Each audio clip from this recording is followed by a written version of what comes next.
നിങ്ങളൊരു കാര്യം അറിഞ്ഞോ, നമ്മൾ ഏലിയൻസിനെ കണ്ടുപിടിച്ചു. ഇപ്പൊ ഞാൻ പറഞ്ഞല്ല കേട്ടോ, ഒരുപാട് ന്യൂസ് ആർട്ടിക്കിൾസിൽ ഞാൻ നോക്കിയപ്പോൾ ഇങ്ങനത്തെ ഒരു ന്യൂസ് ഞാൻ കണ്ടു.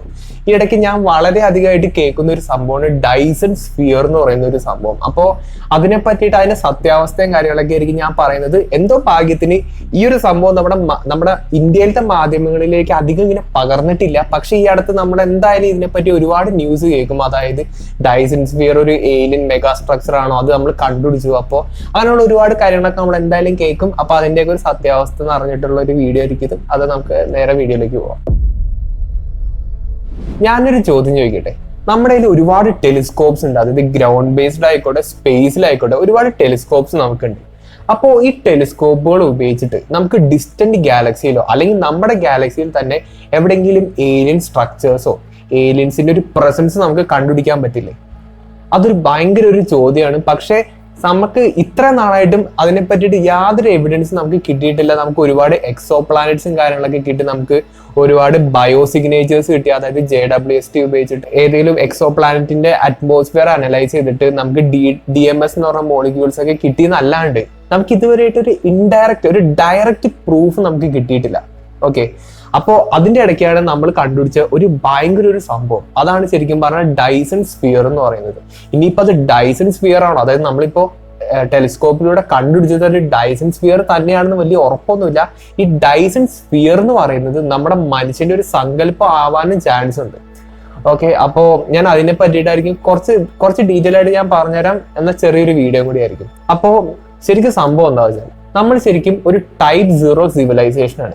അതായത് നമ്മൾ ഫോസിൽ ഫ്യൂൽസ് ഉപയോഗിച്ച് നമ്മുടെ ഇപ്പോഴത്തെ കാര്യങ്ങളൊക്കെ നടത്തിക്കൊണ്ട് പോകുന്നു. വിൻഡ് എനർജി ഉപയോഗിക്കുന്നു, സോളാർ എനർജി ഉപയോഗിക്കുന്നു, തെർമൽ എനർജി ഉപയോഗിക്കുന്നു. അതൊക്കെയാണ് നമ്മുടെ ഇപ്പോഴത്തെ ആ ഒരു എനർജി. നമ്മുടെ എനർജി സോഴ്സ് എന്ന് പറയുന്നത് ഞാനിപ്പോൾ പറഞ്ഞ കാര്യങ്ങളൊക്കെയാണ്. പിന്നെ ന്യൂക്ലിയർ എനർജി ഉണ്ട്. ഓക്കെ, അപ്പൊ ഇതൊക്കെയാണ് നമ്മുടെ എനർജി സോഴ്സ് എന്ന് പറയുന്നത്. അപ്പോൾ നമ്മുടെ ഇപ്പോഴത്തെ ഒരു ലെവൽ എന്ന് പറയുന്നത് ശരിക്കും ടൈപ്പ് 0 ആണ്. അതായത് ടൈപ്പ് 1 പോലും ആയിട്ടില്ല. അപ്പൊ എങ്ങനെയായിരിക്കും ടൈപ്പ് 1 സിവിലൈസേഷൻ ഉണ്ടാവുക?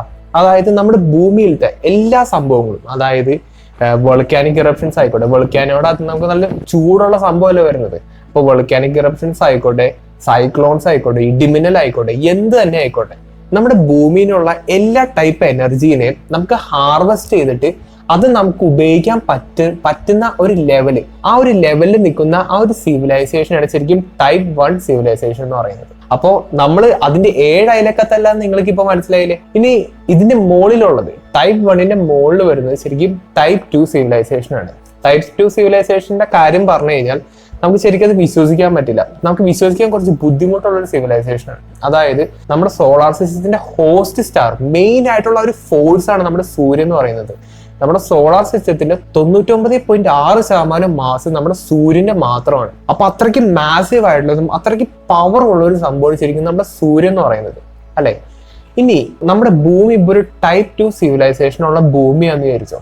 അപ്പൊ നമ്മുടെ ഭൂമിയിലുള്ള സിവിലൈസേഷന് നമ്മുടെ സൂര്യന്റെ ടോട്ടൽ പവർ ഹാർവെസ്റ്റ് ചെയ്യാനുള്ള കഴിവുണ്ട്. നിങ്ങളൊന്ന് ആലോചിക്കുക, സൂര്യൻ എന്ന് പറയുന്നത് ഇങ്ങനെ സ്ഫിയർ പോലത്തെ ഒരു സംഭവമാണ്. ഓക്കെ, എപ്പോഴും ഞാൻ ടേപ്പ് എടുക്കണേ. അപ്പൊ സ്ഫിയർ പോലെ ഒരു സംഭവമാണ് നമ്മുടെ സൂര്യൻ എന്ന് പറയുന്നത്.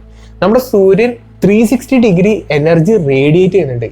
എന്ത് രീതിയിൽ? റേഡിയേഷനും ചൂടും. അപ്പോൾ ഈ ചൂടിനെ റേഡിയേഷനൊക്കെ നമുക്ക് ഒന്നുപോലും പുറത്തേക്ക് കളയാണ്ട് അതിനെ നമുക്ക് ഹാർവെസ്റ്റ് ചെയ്യാൻ പറ്റും, അതായത് ക്യാപ്ചർ ചെയ്യാൻ പറ്റാവുന്ന തരത്തിലുള്ള ഒരു സിവിലൈസേഷനെയാണ് നമ്മൾ ശരിക്കും ടൈപ്പ് 2 സിവിലൈസേഷൻ എന്ന് പറയുന്നത്. ഇത് കേട്ടിട്ട് നിങ്ങളുടെ കിളി പോയെങ്കിൽ ടൈപ്പ് 3 സിവിലൈസേഷൻ കേട്ട് കഴിഞ്ഞാൽ നിങ്ങളുടെ ശരിക്കും ബോധം പോകും. അതായത് ഒരു എൻറ്റയർ ഗാലക്സിയുടെ, അതായത് ടൈപ്പ് 3 സിവിലൈസേഷന്റെ ആ ഒരു കപ്പാസിറ്റി എന്ന് പറയുന്നത് ഒരു എൻറ്റയർ ഗാലക്സിയുടെ അടുത്ത് കണ്ടുവരുന്ന സ്റ്റാറുകളുടെ മൊത്തം പവർ ഹാർവെസ്റ്റ് ചെയ്യാനുള്ള ആ ഒരു കപ്പാസിറ്റി ഉള്ള സിവിലൈസേഷനാണ് ടൈപ്പ് 3 സിവിലൈസേഷൻ എന്ന് പറയുന്നത്. 1-2 സ്റ്റാർ ഒന്നല്ല കേട്ടോ, കോടിക്കണക്കിന് സ്റ്റാറുകളാണ് ഒരു ഗാലക്സിയിലുള്ളത്. ഏകദേശം 100 ബില്യണോളം സ്റ്റാറുകൾ ഉണ്ടെന്നാണ് പറയപ്പെടുന്നത്. കോടിയിൽ എത്രയാണ് ഞാൻ എഴുതി കാണിക്കാം. അത്രയും സ്റ്റാറുകളാണ് ശരിക്കും ഏകദേശം നമ്മുടെ മിൽക്കി വേയുടെ ഉള്ളത്. അതും ഏകദേശം കണക്കാണ് കേട്ടോ. അപ്പോ ഇത്രയും സ്റ്റാറുകളുടെ എനർജി ഹാർവെസ്റ്റ് ചെയ്യാൻ കഴിയാവുന്ന ഒരു സിവിലൈസേഷൻ ആണ് ശരിക്കും ടൈപ്പ് 3 സിവിലൈസേഷൻ എന്ന് പറയുന്നത്. ഞാനിപ്പോ ഈ പറഞ്ഞ ഈ ടൈപ്പ് 1, ടൈപ്പ് 2, ടൈപ്പ് 3 എന്നുള്ളതൊക്കെ നമ്മൾ ഡിവൈസ് ചെയ്തെടുത്ത ഒരുപാട് കാറ്റഗറീസ് ആണ്. ഓക്കെ, അപ്പൊ നിങ്ങളൊന്ന് ആലോചിക്കുക, ഞാൻ നേരത്തെ പറഞ്ഞ പോലെ നമ്മുടെ ഭൂമിയിൽ ഒരുപാട് ടെലിസ്കോപ്പും നമുക്ക് സ്പേസിനെ ഒബ്സർവ് ചെയ്യാൻ കഴിയുന്ന നല്ല ഹൈ റെസൊല്യൂഷൻ സംഭവങ്ങളൊക്കെ നമ്മുടെ കയ്യിലുണ്ട്. അതായത് നമ്മുടെ ഒബ്സർവബിൾ യൂണിവേഴ്സ് എന്ന് പറയുന്നത് ഇത്രയും ലൈറ്റ് ഇയേഴ്സ് ദൂരത്താണുള്ളത്. അങ്ങനെയാണെങ്കിൽ നമ്മുടെ ഗാലക്സിയിൽ ഒരു ടൈപ്പ് 2 സിവിലൈസേഷൻ ഉണ്ടെന്ന് കൺസിഡർ ചെയ്യാം. നമുക്ക് ഈ ടെലിസ്കോപ്പ് ഒക്കെ ഉപയോഗിക്കുമ്പോൾ നമുക്ക് ഒരുപാട് സ്റ്റാറുകൾ ഇങ്ങനെ ഒബ്സർവ് ചെയ്യാൻ പറ്റില്ല. അത് നല്ലൊരു റെസൊല്യൂഷനിൽ തന്നെ നമുക്ക് ഒരുപാട് സ്റ്റാറുകൾ ഒബ്സർവ് ചെയ്യാൻ പറ്റും. അപ്പോൾ ഒരു സ്റ്റാറിന്റെ എൻറ്റയർ പവർ ഹാർനസ് ചെയ്യാൻ പറ്റുന്ന ഒരു സിവിലൈസേഷനാണ് ടൈപ്പ് 2 സിവിലൈസേഷൻ എന്ന് പറയുന്നത്. അപ്പോൾ ഈ ഒരു പ്രൊസീജിയർ കണ്ടക്ട് ചെയ്യണമെങ്കിൽ നമുക്ക് ആ സ്റ്റാറിന് ചുറ്റും എന്തെങ്കിലും തരത്തിലുള്ള ഒരു മെഗാ സ്ട്രക്ചർ പണിയേണ്ടി വരും. ഓക്കെ, അതുകൊണ്ടാണ് ഇത്തരത്തിലുള്ള ന്യൂസുകാരൊക്കെ mega structure, alien mega structure എന്നൊക്കെ പറയുന്നത്. അതായത് ഒരു സ്റ്റാറിന്റെ ഫുൾ പവർ ഹാർനസ് ചെയ്യാൻ കഴിയണമെങ്കിൽ അതിന് ചുറ്റും ഒരു മെഗാ സ്ട്രക്ചർ തന്നെ വേണ്ടി വരും. കാരണം ഞാൻ നേരത്തെ പറഞ്ഞ പോലെ സ്റ്റാർ 360 ഡിഗ്രിയിലും എനർജി റേഡിയേറ്റ് ചെയ്തുകൊണ്ടിരിക്കുന്നുണ്ട്. അപ്പോൾ ഈ എനർജിനെ മുഴുവൻ ഹാർനസ് ചെയ്യണമെങ്കിൽ നമ്മൾ സൂര്യനകത്താക്കിയിട്ട് സൂര്യന് ചുറ്റും ഒരു ഒരു ഒരു ഷീൽഡിങ് പോലത്തെ ഒരു സംഭവം വേണം. എന്നാൽ മാത്രമാണ് നമുക്ക് ഈ സംഭവത്തെ ഹാർനസ് ചെയ്തെടുക്കാൻ പറ്റുള്ളൂ. അപ്പൊ ഇങ്ങനത്തെ ഒരു മെഗാ സ്ട്രക്ചർ ഒരു 100 ലൈറ്റ് ഇയർ അപ്പുറം മാറിയിട്ട് ഒരു സ്റ്റാറിനെ ചുറ്റുന്ന ഒരു സിവിലൈസേഷൻ ഉണ്ടെന്ന് വിചാരിക്കുക. അവർ ടൈപ്പ് 2 സിവിലൈസേഷൻ ആണ്. അപ്പൊ ഇങ്ങനത്തെ ഒരു മെഗാ സ്ട്രക്ചർ അവർ പണിയുകയാണെന്ന് വിചാരിക്കുക. നമ്മൾ ഭൂമിയിൽ നിന്നുകൊണ്ട് എന്തായിരിക്കും ഒബ്സർവ് ചെയ്യുക? അതായത് ഈ സ്റ്റാർ പയ്യെ പയ്യെ ആ ഒരു എക്സിസ്റ്റൻസിൽ നിന്ന് പയ്യെ ഇങ്ങനെ മങ്ങി മങ്ങി മങ്ങി ഇല്ലാണ്ടാവുകയല്ലേ. അതായത് ഈ സ്റ്റാറിന് ചുറ്റും നമ്മളൊരു സ്ട്രക്ചർ പണിത് കഴിഞ്ഞാൽ ആ സ്റ്റാറിന്റെ എഫക്റ്റീവ് ബ്രൈറ്റ്നസ് കുറഞ്ഞു വരുന്നല്ല അതിന്റെ അർത്ഥം, അല്ലെ? കുറഞ്ഞ് അവസാനം അത് ഇല്ലാണ്ടാവുന്നല്ല അർത്ഥം. അവസാനം അവിടെ എന്താണ് ബാക്കി ഉണ്ടാവുക? ചിലപ്പോൾ ചെറിയ രീതിയിൽ തെർമൽ റേഡിയേഷൻ അതിന്റെ പുറത്തേക്ക് വന്നു, അത്രയല്ലേ ഉള്ളൂ. അപ്പോൾ ഈ ഒരു സിറ്റുവേഷൻ നമ്മൾ ആലോചിക്കാം. നിങ്ങൾ ഒന്നുകൂടി ആലോചിക്കുക. ഈ ടൈപ്പ് 1 ടൈപ്പ് 2 ഈ ഡൈസൺ സ്ഫിയർ എന്നൊക്കെ പറയുന്ന കാര്യങ്ങളൊക്കെ നമ്മൾ ഉണ്ടാക്കിയെടുത്ത നമ്മുടെ ഭാവനയിലുള്ള ഒരുപാട് കാര്യങ്ങളാണ്. അതെങ്ങനെയാ വന്നത് ഞാൻ വെറുതെ വേണമെങ്കിൽ പറഞ്ഞുതരാം. അതായത് നമ്മുടെ ഭൂമിയിൽ ഒരുപാട് ഫോസിൽ ഫ്യൂൽസും കാര്യങ്ങളൊക്കെ ഉപയോഗിച്ചിട്ടാണ് നമ്മളിപ്പോൾ ജീവിക്കുന്നത്, അല്ലെ? അപ്പോൾ നമ്മൾ ഇനി കുറച്ചും കൂടി ഹയർ ആയിട്ട് ചിന്തിക്കുകയാണെങ്കിൽ നമ്മുടെ ഭൂമിയിലുള്ള ഫുൾ സംഭവങ്ങൾ നമ്മൾ കൺട്രോൾ ചെയ്തെടുത്തു എന്ന് വിചാരിക്കാം. അതായത് ഭൂമിയിലുള്ള ഫുൾ എനർജി നമ്മൾ കൺട്രോൾ ചെയ്തെടുത്തു എന്ന് വിചാരിക്കാം. ഇനി അതും പോരാണ്ട് വരുമ്പോൾ ഇനി എനർജി വേണമെങ്കിൽ നമുക്ക് തൊട്ടടുത്തുള്ള എനർജി എന്ന് പറയുന്നത് എന്തെന്നാ? നമ്മുടെ സൂര്യന്റെ എനർജിയാണ്. അപ്പൊ സൂര്യനെ നമ്മൾ കൺട്രോൾ ചെയ്യും. ഓക്കെ, അത് കഴിഞ്ഞിട്ട് നമുക്ക് ഇനി എന്താ എനർജി എടുക്കാൻ പറ്റുന്നത്? നമ്മുടെ യൂണിവേഴ്സ് അല്ല നമ്മുടെ ഗാലക്സിയിലുള്ള സ്റ്റാറുകളുടെ മൊത്തം എനർജിയാണ്. അപ്പൊ അങ്ങനെയാണ് ശരിക്കും ഈ ലാഡർ ഇങ്ങനെ മുകളിലോട്ട് ഇങ്ങനെ പോയിക്കൊണ്ടിരിക്കുന്നത്. അപ്പൊ അങ്ങനെയാണ് ശരിക്കും ഈ സിവിലൈസേഷന്റെ ഗ്രാഫൊക്കെ നമ്മൾ പറഞ്ഞു വരുന്നത്. അപ്പൊ ഒരു സൂര്യന്റെ മൊത്തം പവർ ഹാർനസ് ചെയ്യണമെങ്കിൽ ആ സൂര്യന്റെ മൊത്തം നമ്മളിങ്ങനെ എന്തെങ്കിലും വെച്ച് മൂടി വെക്കേണ്ടി വരും. അതിനാണ് ഒരു മെഗാ സ്ട്രക്ചർ വെച്ച് നമുക്ക് ഇങ്ങനെ മൂടി വെക്കേണ്ടി വരും, അല്ലെ? അപ്പൊ ഇങ്ങനെ മൂടി വെക്കുകയാണെങ്കിൽ ഈ സൂര്യൻ നമ്മുടെ ആ ഒരു ഒബ്സർവേഷൻ ഇല്ല, അത് ഭൂമിയിൽ നിന്ന് ഒബ്സർവ് ചെയ്യുമ്പോൾ ആ സൂര്യൻ പയ്യെ മങ്ങി ഇല്ലാണ്ടാവുന്നതായിട്ട് നമുക്ക് കാണാൻ പറ്റും. അത് നമ്മൾ ഇൻഫ്രാറെഡ് ക്യാമറയിലൂടെ നോക്കുമ്പോൾ അതിൽ നിന്ന് പ്രൊഡ്യൂസ് ചെയ്യുന്ന ചെറിയ രീതിയിലുള്ള ഹീറ്റ് സിഗ്നേച്ചേഴ്സ് നമുക്ക് ഇൻഫ്രാറെഡിൽ കാണാൻ പറ്റും. ഓക്കെ, നമ്മുടെ യൂണിവേഴ്സ് നമ്മളിപ്പോ രാത്രി സ്പേസിൽ നോക്കുമ്പോൾ ബ്ലാക്ക് ആയിട്ടാണ് കാണുന്നത്. പക്ഷെ നമ്മളത് ഇൻഫ്രാറെഡ് ക്യാമറയിൽ നോക്കുകയാണെങ്കിൽ ഒരു റെഡിഷ് കളറിലായിരിക്കും കാണുന്നത്. അതായത് നമ്മുടെ കണ്ണുകൾ കൊണ്ട് കാണാൻ പറ്റാത്ത ഒരുപാട് കാര്യങ്ങൾ ഇൻഫ്രാറെഡിൽ നമുക്ക് കാണാൻ പറ്റും. അതിനെപ്പറ്റി ഞാനൊരു വീഡിയോ ചെയ്തിട്ടുണ്ടായിരുന്നു. അപ്പൊ താല്പര്യമുള്ളവർക്ക് അത് കയറി കാണാം. അപ്പൊ ഈ ഇൻഫ്രാറെഡ് ക്യാമറാസ് ഉപയോഗിച്ച് നോക്കിയപ്പോൾ ഇത്തരത്തിലുള്ള ഒരു സ്ട്രക്ചേഴ്സ് അവർ കണ്ടുപിടിച്ചു. അതായത് നമ്മൾ ഉദ്ദേശിച്ച പോലെ, നമ്മൾ ഡിവൈസ് ചെയ്ത പോലെ ഒരു ടൈപ്പ് 2 സിവിലൈസേഷന്റെ ഒരു ഡൈസൺ സ്ഫിയർ എന്ന് പറയുന്ന മെഗാ സ്ട്രക്ചർ ആവുമോ ഇതെന്നുള്ളൊരു ഒരു ഡൗട്ടാണ് ഇവർ പ്രപ്പോസ് ചെയ്തത്.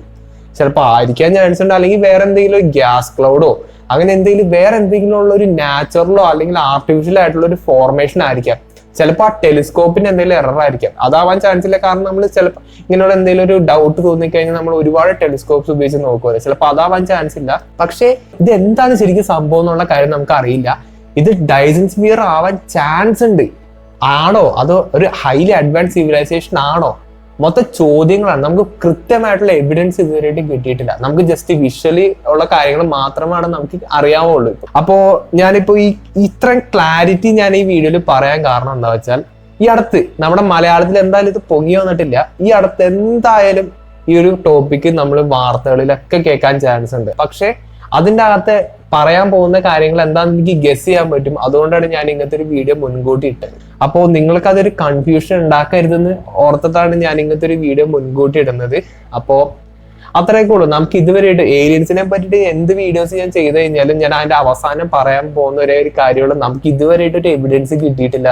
UFO എന്നൊക്കെ പറഞ്ഞ ഒരുപാട് വീഡിയോസ് നമുക്ക് മലയാളത്തിൽ തന്നെ കാണാൻ പറ്റും. അതൊക്കെ കണ്ടു കഴിഞ്ഞാലും ഞാൻ അവസാനം പറയാൻ പോണത് നമുക്ക് അറിയില്ല ഇതിനെപ്പറ്റി നമുക്ക് ഒരു എവിഡൻസ് ഇതുവരെയായിട്ട് കിട്ടിയിട്ടില്ല. അപ്പോൾ അതിനെപ്പറ്റി നമ്മൾ ഇങ്ങനെ പറഞ്ഞുകൊണ്ടേ ഇരുന്നിട്ട് കാര്യമില്ല എന്നുള്ള രീതിയിലാണ് ഞാൻ ഒട്ടുമിക്ക വീഡിയോസിനും പറയാറ്. അതിപ്പോഴും ഞാൻ അതിൽ തന്നെയാണ് ഉറച്ചു നിൽക്കുന്നത്. ഇതിനെ പറ്റിയിട്ട്, അതായത് ഡൈസൺ സ്ഫിയറിനെ പറ്റിയിട്ട്, അത് ഡൈസൺ സ്ഫിയർ തന്നെ ആണോ എന്ന് തമ്പുരാൻ അറിയാം. അപ്പോൾ അത്രേ ഉള്ളൂ. നമുക്ക് നല്ലൊരു ടോപ്പിക്കായിട്ട് ഇനി അടുത്ത വീഡിയോ കാണാം. ഞാൻ വേറൊരു വീഡിയോ ശരിക്കും പ്ലാൻ ചെയ്ത് വെച്ചത്, പക്ഷേ ഈ ഒരു സംഭവം കണ്ടപ്പോൾ എന്തായാലും നമുക്ക് ചെയ്യണം എന്ന് തോന്നി, അതുകൊണ്ട് ചെയ്തതാണ്. അപ്പോൾ നമുക്ക് നല്ലൊരു ടോപ്പിക്കായിട്ട് ഇനി അടുത്ത വീഡിയോ കാണാം.